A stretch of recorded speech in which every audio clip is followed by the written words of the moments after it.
Oh my gosh, look how excited he is. Benny, you want to come stand by us? Hi guys. This is my buddy Chico. And Chico here is a 6-banded armadillo. So while he's out here, he's going to be eating breakfast, which for Chico is going to be a chow that's made up of ground-up bugs. It's going to be one of his favorite foods.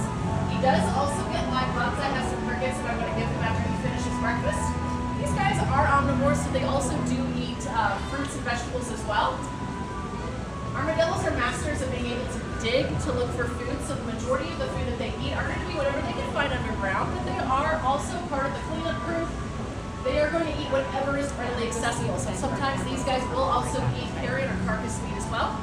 Any bigger to eat like a whole cricket like Chico could.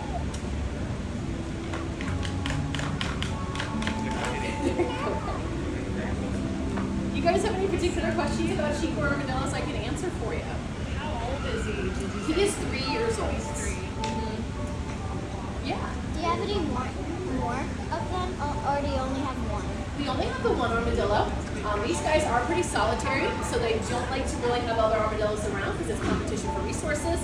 However, Chico does have an enclosure mate. He lives in an enclosure with our anteater. So we have a southern spaniel. I believe she's coming out at 2:30 this afternoon. But she is actually Chico's enclosure mate. They live in the same part of the world together, so they would coexist naturally. As well as him being an animal that spends time on and in the ground. She is semi-arboreal. She spends a lot of her time up behind the tree, so she's an animal that would utilize this tree when she comes out here. So they don't utilize the same part of the enclosure. So it's a really great way for these guys to be really good enclosure mates because they're never on the same part of the enclosure at the same time. We also weigh Annie about once a week to make sure that she is at the right weight and she's nice and healthy. Today, Annie was feeling it. She was feeling a midnight snack, if you will. For Annie, it would be a midnight snack.